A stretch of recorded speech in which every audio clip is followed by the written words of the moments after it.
Hello, everybody. Leslie Klein here with Good Vibes TV. I am so excited because today I just finished my interview with a wonderful woman. She is so awesome. Her name is Nefertiti San Miguel, and I'm going to bring her on the screen right now. She is a wonderful woman. She is the owner of Etnia Fusion. She is an Ikebanist, which means she practices Ikebana. And so we're going to talk about that. We're going to talk about some books. Nefertiti, welcome. Welcome. And yeah, so great to be here. And I feel like I'm just meeting the distant relative, the missing people in my life. It's a beautiful thing. yes, yes. So there you go. Founder of Etnia Fusion. So you have a couple of books coming up this year. So I want you to tell us about that. Yes, this year have been off the charts. I never expect things to be blooming in such a fashion. And talking about intertwining neuroscience and Ikebana, that's my word. You always use a word to prompt things in your brain, and mine is blooming. Everything is just blooming. Mm-hmm. So I had the opportunity earlier this year to be co-author for an anthology book around depression and mental health, which is a very dear to my heart cause. So I immediately took the invitation, and the book is going to be released at the end of September in the virtual format, and then later in October on the tangible printed copy. Then few months after that opportunity was presented from a different source, I got invited to be part of another publication. And this one is based on a series of podcasts from Australia called From Victim to Victory. And then a sequel is going to be to Visionary. So I had my general share of dealing with people of sociopathic behavior when I was growing up over my adult years. So I have a lot to say when it comes to reframing things, no longer being the victim, just accept that I was the recipient of a lot of unnecessary pain. But now I'm taking all those hard lessons into something beautiful and going back to the Ikebana, just like the lotus flowers, they raise from the muddy waters. I see myself reflected in that metaphor. So those are the two books that they're actually being released around the same time. October, it's a happening month for me. I'm also doing a 5K race for the fundraising, and I am doing a good number of things that they are all intertwined with my artistic endeavors. And then recently got another opportunity for the third publication, and that is named The Art of Connection. So for that one, I don't have all the details yet about the release of the publication.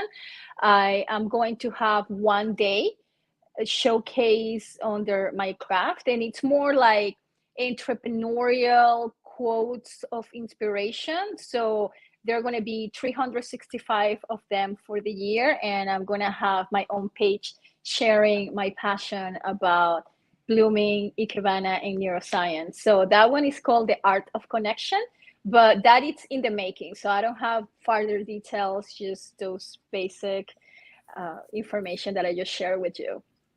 And then for next year, there's a possibility of 3 other publications with other people as a co-author as well.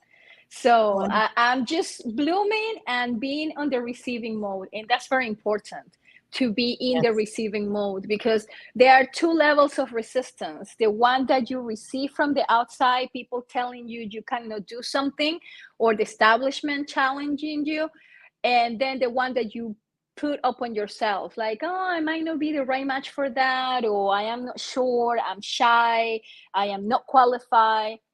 So putting those 2 aside, I am totally centering myself in the art of receiving. So next year is going to be even more epic than this one. I already have plans, and things are evolving and getting to be put down on the calendar. So that's what I have going so far.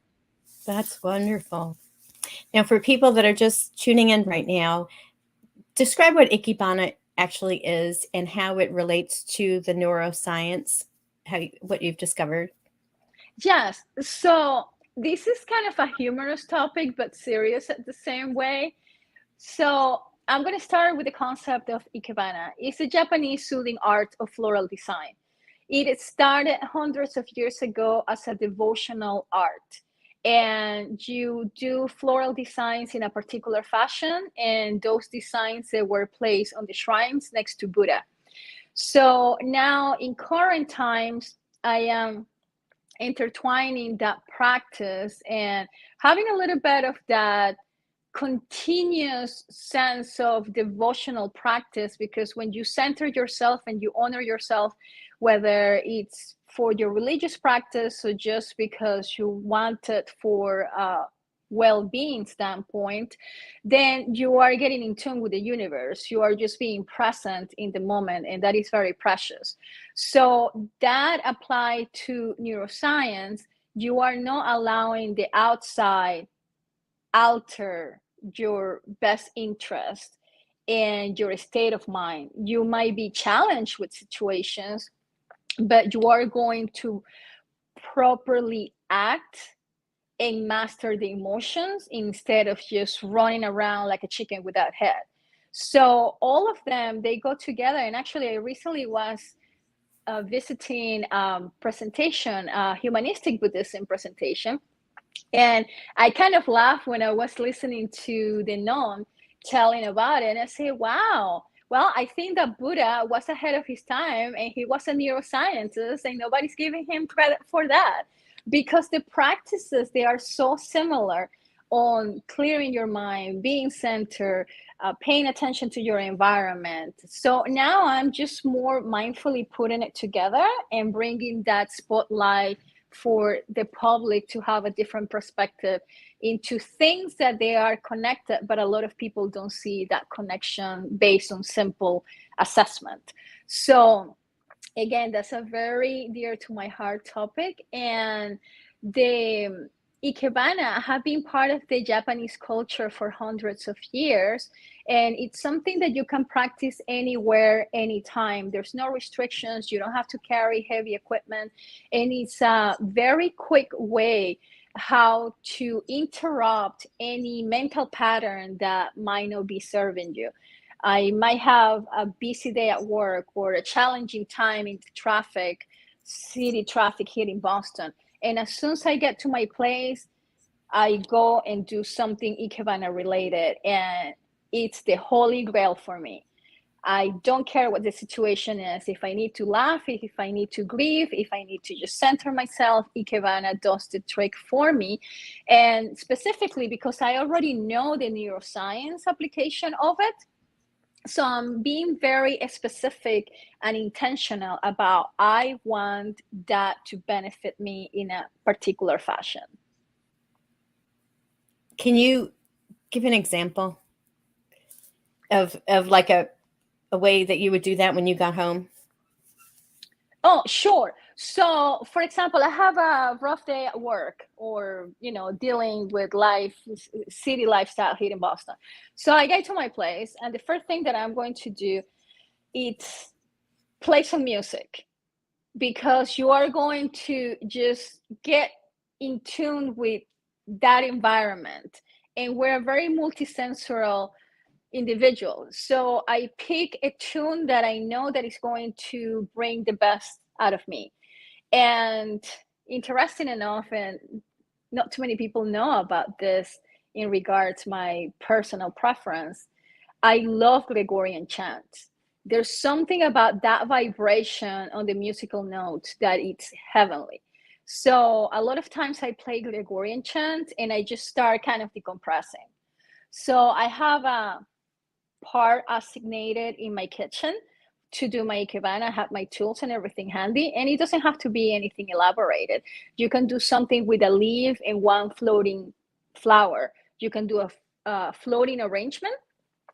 And by doing a floating arrangements, you are combining different elements from feng shui, and also you are bringing biophilic elements And we humans are conditioned to be in tune with nature.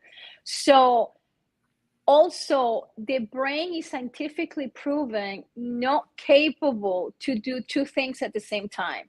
Either you are sinking into depression, or you break the pattern and do something else that is going to distract you and get you away from that depressing feeling. So by cutting the flowers, by looking at the material, you start transitioning from that busy, crazy day that you had into, oh, I am surrounded by nature, I'm representing nature, I'm being mindful in the moment, and I'm going to create something beautiful that every time that I see it, it's going to trigger my mind to something pleasant. I'm in tune with nature, and I have this capability, and I have the knowledge to, in a very uh, intentional fashion, make all this happen. It's not random. You are not being victim of circumstances. You are curating your environment and you are designing it. That's very important. You are not out to the randomness of the chaos in the world. You are designing what you want. So you can concentrate on a season. You can concentrate on a word to express your day, or how are you feeling, or are you getting ready for a big presentation? So you start putting all those intentions together, and everything goes pouring into that Ikebana arrangement. And it doesn't have to be anything fancy. It can be just clear glass from the dollar store, a drop of food coloring that you might have from your baking goods if you're into cooking and baking, add a little bit of rocks at the bottom, and just one dandelion. You don't even have to spend money on flowers. You know, a lot of people hate dandelions. They're beautiful. So you just make a floral arrangement that it's floating. So you have the water, you have the earth represented there, you have the air because you have the bowl, but then what it's filling, the top of the water up to the rim of the container, air. So you become more mindful of the surroundings, the elements, the nature aspects that you get into your environment by design. And I'm getting very, very big in biophilic elements, pieces of wood, bark, What do dry you mean? branches. Can you tell us what the definition of biophilic means? Yeah, so biophilic, it's a science that brings into human lifestyle elements from nature. So these days, if you look into, for example, biophilic design, it's huge in corporate America. So when you go to a large corporation and you walk into a building and you see those green walls, whether they are fake or they're real, that's biophilic design by intention, because Okay. it's scientifically proven that it's conditioning the brain of the people in that environment to have better performance. So it's not that they want to be trendy. All that is study, and it has a reason why they do it. And they're not doing it for the goodness of the human nature. They're doing it because they want people to perform. Right. So when you look at those biophilic elements, that's the reason why now it's so trendy, like in hotels, hospitality industry, the big corporations. So biophilic is anything that it's going to bring nature into your man-made environment. So Wow. I collect, the water, the pieces of wood, bark, rock, something maybe like even those fake fountains that you hear the dripping sound of the water. That automatically calms your mind. So anything that is going to resemble something from nature into your space, that's going to be biophilic. Okay. Beautiful. That makes sense because just grounding yourself, earthing, being in nature restores us. So by bringing nature into our environment, we're making that connection again with Mother Earth. So that makes And complete I am sense. and I'm very intentional when I teach my classes and workshops to do something beautiful, not only with the intention and your capability and your creativity, but also do it with very little monetary resources. Mm-hmm. Because if you go into an Ikebana program and you do the formal training, those are thousands of dollars. It's so expensive to do an Ikebana program. And to me, it's very sad that money, it will get on the way. Mm-hmm. Because not everybody has the thousands of dollars. Now, Right. if I give you the tools and I give you the basics, and you can do something with $1.50 that is going to increase your quality of life, there's no Mm-hmm. excuse for you not to do it. Right. And actually, when I do the library presentations, I do the list of materials. And Mm-hmm. the fun part for me to teach those classes is that I'm going to customize the class to whatever people bring me. I have done arrangements on a teacup. I have done arrangements on a clear bowl from the kitchen, the Mm-hmm. baking goods. I have done some like weird, off the wall, beautiful arrangements out of things that people already have floating around their house or Mm-hmm. their office space, and there's no monetary involvement. So there's no excuse for you not to do it. It Mm-hmm. will be just laziness. Other than that, there's no excuse for you not to engage into this mindful practice and increase your quality of life. So Mm-hmm. I am on a mission to make it accessible to everybody. I don't care the status on the financial banking statements. I don't care the cultural background. This is something that it should be taught from Mm-hmm. young age at all levels, because everybody benefits from it. Mm-hmm. Whether it's a CEO that they are all stressed out, or it's a little kid needing to do some arts and craft. This is, I'm telling you, is the holy grail. There's no other way how to put it. I'm just chanting it. This is the holy grail. So anyways, I digress. Beautiful. I put your website on there. Excuse me. So please watch. The episode should drop this Tuesday, the full episode with Nefertiti. So, Nefertiti, thank you so much for spending your time with me today and sharing the good news about Ikebana and how it can transform your life. Thanks for the beautiful opportunity to bring this art form to the public and the masses. It means the world to me. And I'm sending you much love and appreciation from this side of the country, which is Massachusetts. Until we meet again, much love. Bye bye. Thank you.